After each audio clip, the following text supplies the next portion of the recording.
you have to be careful when you're, let's say line breeding, and he was talking about taking a dog and keeping it for a little bit, having a litter, and then, moving on to, and then line breeding.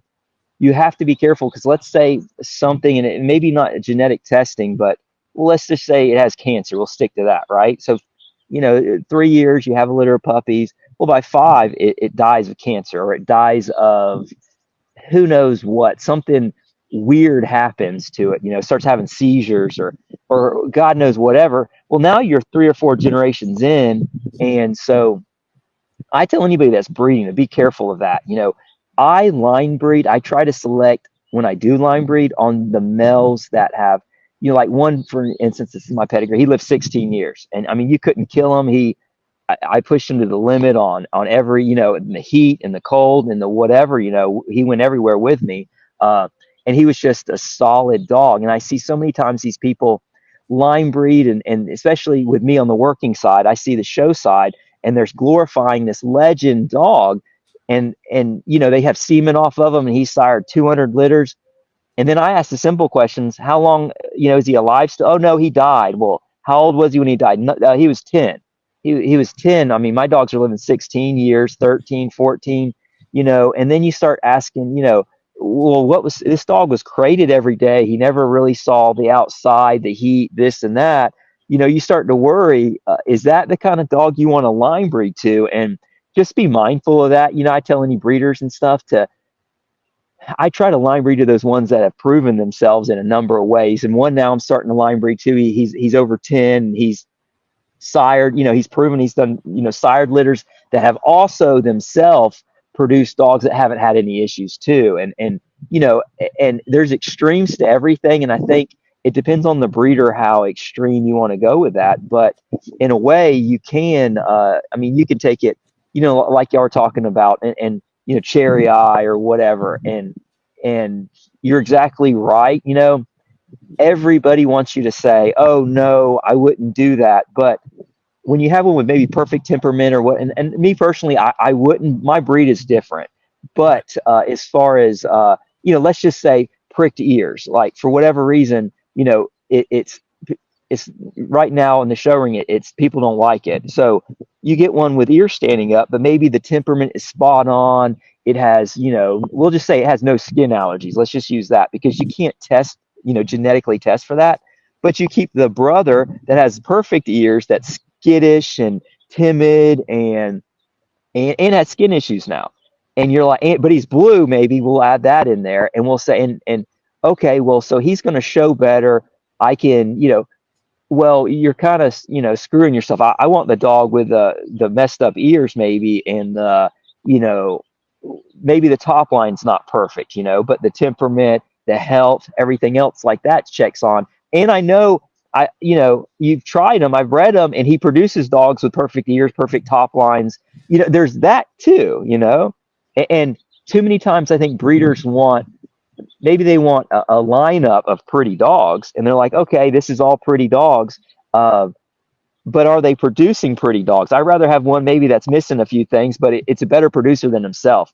And I want every dog of mine to be as good or better producer. And that goes for the females as well. They should improve. You should, or keep it, lock it in the same if that's something you want. And I see so many breeders out there that have these wonderful dogs. They look wonderful, but it's funny, they never keep anything off of their own production. And everything you do see off of it looks terrible because they just don't know how to breed it. They're not, making the right crosses and stuff. Yeah, it's interesting you talk about, like, I think more and more people, well, I don't know more and more, but I think more people are realizing that there is a difference between the kinds of dogs that you use to promote your kennel, and then there's dogs that produce, and Yeah. sometimes they're different. Like you were saying, the dog that has pricked ears and doesn't have a perfect top line, but he produces all of these dogs that I'm showing off on Instagram. You're you're Yeah.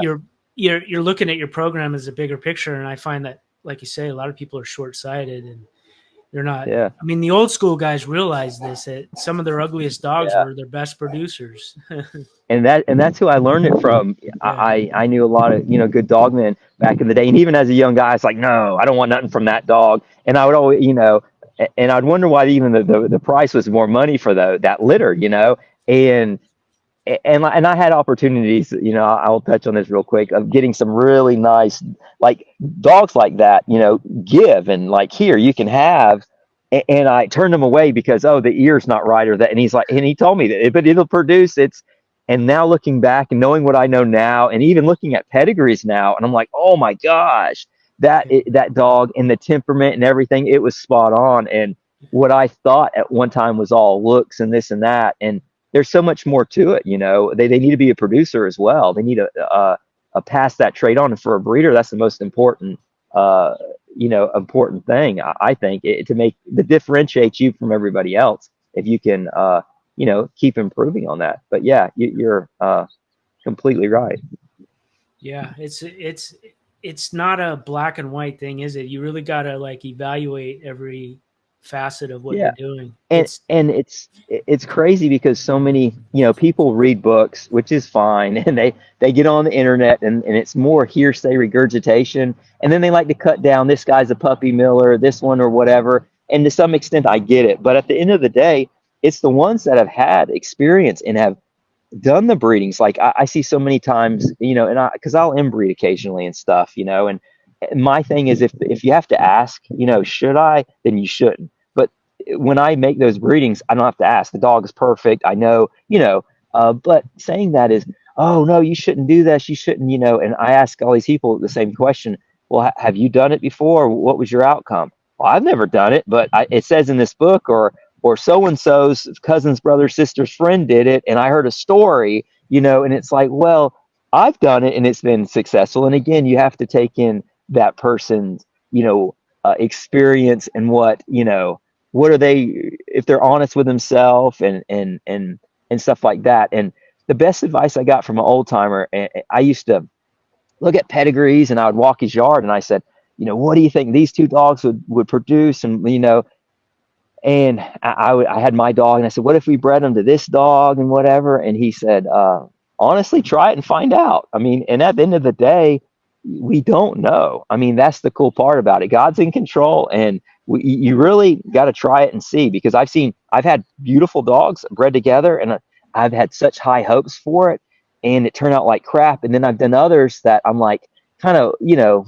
in last, maybe the pedigree I didn't think lined up just right, but the dogs I thought were good, and I was like, let's just try it. And if you look back now on my pedigrees, that's what I'm line breeding to, because they were they were perfect. They hit the mark, and I didn't even know it, until now. You can kind of see it. So, and you got to be able to do that too. You can't be blinded by one thing where you neglect to see what's right in front of you. You can't be kennel blind, even with your own stuff. A lot of times it's easy for me to constantly search outside my yard, and then vice versa. There's others that won't go outside their yard because they don't like this or that person. For me, the dog can't, they have no control who their owner is. And maybe there's some people I wouldn't deal with and do business with, but as far as the bloodline or the dog, I'm not going to discredit. If it's a good dog, it's a good dog, and I can respect that. And if I can use it to better my stuff, then I will. But yeah, there's just all that to take into consideration, and people don't. Has there been anything that you wanted to try or do? I mean, anything in your program that you quite haven't be able to get the gumption or the willingness to try yet, but you're still thinking about it? Yeah, I mean, and as crazy as it sounds, I would like to do like a brother sister breeding. To be honest with you, I know that sounds crazy, but the reason is so many really good dogs I've known come from that. One of the breeders I knew, one of his best dogs, I remember him telling me, and it was from a brother sister breeding, and I got to meet the dog. He was outstanding. And and then even go back to the Irish working stuff. Champion Psycho was a brother sister breeding, and I could name 4 or 5 other ones that I've met that were brother sister breedings that were really good. But again, you have to have a brother sister that you have no question, and at least for me to do it, I have to have no doubt, no question. And there's I do have some I've thought about doing. They're perfect in my eyes, but again, they're like 4 years old now, and to me, I need to see a little bit more out of them. Maybe a last time litter thing, but then I always go back to no, I can't do it. I just can't do it. And I don't know. I'm having good results without doing it, but it does make me curious. What would come of it, and lock in that type, because the litter I would like to repeat it, but the mother is no longer, she's too old and stuff. The male probably could have another litter, but I can't repeat it. And it's one of those. It was kind of one of the last litters they had, and I didn't. I thought it would be good, but it turned out to be excellent. I was very happy with it, but yeah, something like that maybe. But yeah, we'll see. Maybe one day. Yeah, for And sure. then two, and then reselling. The world is so blind, and I get it totally. People, you trying to even maybe have some pet homes or whatever, and people see that and they're like, I don't want nothing wrong with it because of X, Y, and Z. It's going to have problems, and or they assume it will. And you're right on it too. I mean, when you do that, all the bad's going to come out too, as long with the good. But I think if you can consolidate the genes enough, then you actually narrowed it. I think of it like shooing fish into a pond. You're draining the pond out. Well, all the fish are going to be at the end. Well, there's going to be a point where you're kind of you got just a limited amount, in that corner, that pocket, and hopefully it's all the good stuff. If you're selected breeding properly, like nature does with coyotes, wolves, and so on and so forth. But the problem is you have to be honest with yourself each breeding. And two, touching on that, I thought this might be an interesting topic too. But talking about the problem with if you start inbreeding, like my stuff, if I go too tight too much, right now it sounds like a good idea. But what if they come out with some weird genetic thing that pops up, right? That they can't test for, but maybe now they can, and it causes, and who knows what, right? Well, I just consolidated my whole gene pool, and maybe they're all carriers of this now, and or not even carriers. Maybe they're all positive for this, and maybe it's something small, weird. I don't know. They live 10 years.